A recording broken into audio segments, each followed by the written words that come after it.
আমাদের কথা করে বলে আমাদের রংপুরকে আসলে বারবার অবহেলার শিকার হচ্ছে। দেরি করেছি যে আমরা দেখেছি যে শিক্ষা মহাপরিকল্পনা যখন রংপুরে আমাদের সমষ্টির যে মন্ত্রীরা উপদেষ্টা মহোদয় রংপুরে এলেন, তিনি বলেছিলেন যে রংপুরের শিক্ষা মহাপরিকল্পনা বাস্তবায়নের মাধ্যমে রংপুরকে উন্নত বানানো এখানে দরকার আমরা লক্ষ্য করলাম যে তিনি ঢাকায় গিয়ে ঘোষণা দিলেন যে বাংলাদেশের বিভাগীয় স্টেডিয়াম হতে তাদের মারিয়ে। এরপরে আমরা মাননীয় প্রধান উপদেষ্টা মহোদয় বারবার বলেছিলাম যে রাজশাহী ময়মনসিংহ পিছিয়ে পড়া বিভাগগুলোতে অন্তত একজন করে যেন উপদেষ্টা দেওয়া হয়। তখন তিনি বললেন যে আমি আবু সাঈদের এই অবদানের পরিপ্রেক্ষিতে আমি আমার নিজেকে রংপুরের সন্তান মনে করি এবং তিনি বললেন যে রংপুরকে 1 নম্বর জেলা করা হবে। আমরা আশায় মুগ্ধতে ছিলাম। আমরা দেখলাম ফিলিস্তিন থেকে নির্ধারিত হাসপাতাল নিয়ে আসলেন। এই হাসপাতালগুলো ঢাকা, চট্টগ্রাম এবং রংপুরের জন্য। ঢাকা এবং চট্টগ্রামে কোনো সমস্যা হলো না, কিন্তু রংপুরে আসার সাথে সাথে কী হয়ে গেল, এটা হয়ে গেল উত্তরবঙ্গ। এই উত্তরবঙ্গটা কি এবং রংপুরটা কি, এটা আমরা আমাদের মাননীয় উপদেষ্টা মহোদয় জানতে চাই। আমাদের এখানে যখনই আসে চিঠিতে লেখা থেকে সৈয়দপুর বিমানবন্দর থেকে 10 কিলোমিটারের মধ্যে প্রতিষ্ঠান করতে হবে। আমাদের মানুষের কাছে যে বিভাগের জন্য বিমানবন্দর প্রয়োজন না বিমানবন্দরের জন্য বিভাগের প্রয়োজন। আমরা যখন ইপিজেড চাইলাম, আমাদের দমদমাতে 500 একর জমিতে রংপুর ইপিজেড জন্য জায়গা অধিগ্রহণ করা হলো, কিন্তু সে সময় সাবেক সরকারের সময় রংপুরের বিমানবন্দর নাই দিকে তারা সৈয়দপুরে নিয়ে গেলেন এবং 500 একর জমি থেকে তারা নিয়ে গেলেন 75 একর জমিতে। হয়ে গেল রংপুর ইপিজেড হয়ে গেল আপনার হচ্ছে উত্তরে ইপিজেড। এই যে নামের পরিবর্তনগুলো আমরা রাজশাহী থেকে রংপুরে করে আমরা শিক্ষাবোর্ড চাইলাম, শিক্ষাবোর্ড নিয়ে গেলেন দিনাজপুরে।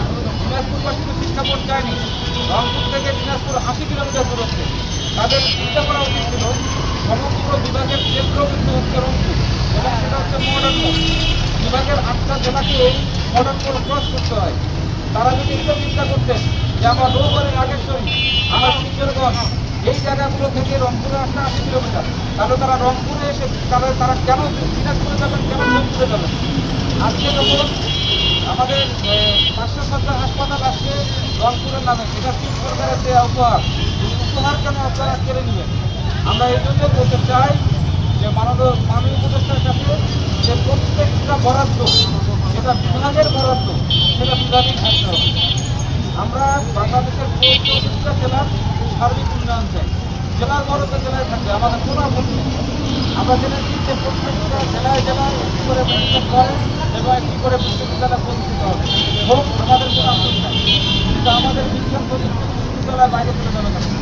আমার জেলার বিশ্ববিদ্যালয় কোথায়? আমরা এগুলো মাননীয় প্রধান উপদেষ্টার কাছে জানতে চাই এবং তিনি বলেছেন রংপুর হবে 1 নম্বর জেলা। আরে আমার তো বিভাগই থেকে না, আমার বিভাগের সদর দপ্তর ছাড়া বিভাগীয় কোন প্রতিষ্ঠানে রংপুরে আছে? আমার বাংলাদেশ শিক্ষা প্রতিষ্ঠানের আঞ্চলিক কার্যালয় নিয়ে গেছেন আপনারা দিনাজপুরে। সারা বাংলাদেশের মধ্যে সবচেয়ে বেশি গম উৎপাদন হয় রংপুরে, আপনারা গম গবেষণা কেন্দ্র নিয়ে গেছেন দিনাজপুরে। এটার কারণ আমরা জানতে চাই। আমাদের বিভাগের সার্বিক উন্নয়নের জন্য এই বিষয়গুলো আমাদের কাছে অবশ্যই স্পষ্ট করতে হবে। আপনার নামটা? আমার নাম মোহাম্মদ আসাদ।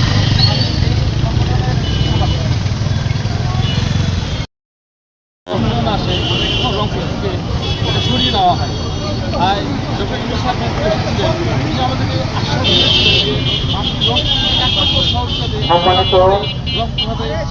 রংপুর মহানগরবাসী আমরা যা দেখলাম রংপুরের উন্নয়নের দাবিতে আমাদের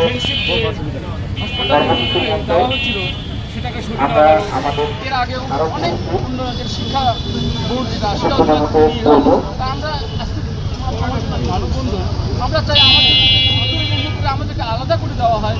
কেন?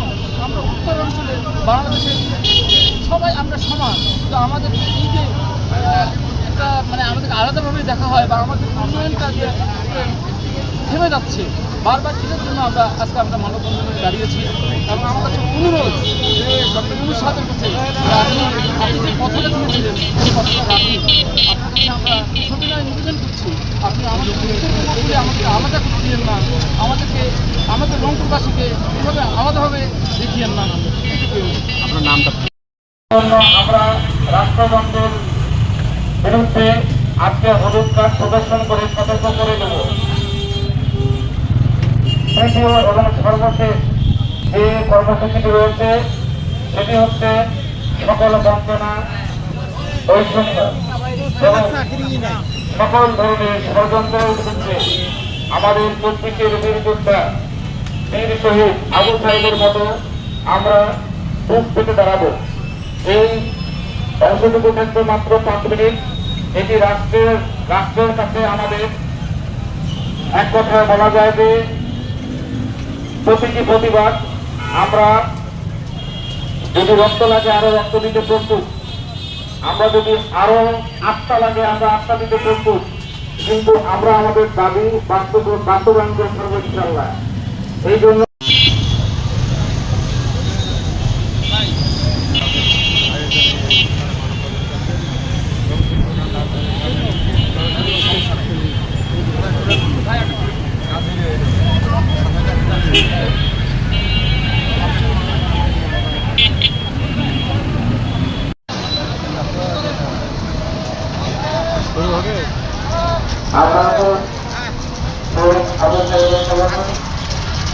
সকল ষড়যন্ত্র বৈষম্যের বিরুদ্ধে দুই থেকে দুইটি দুটির বিদ্যমানের দ্বারা মুখ্যমন্ত্রী গুরুত্ব আমার বলেন ভাই, আমার বলেন। যত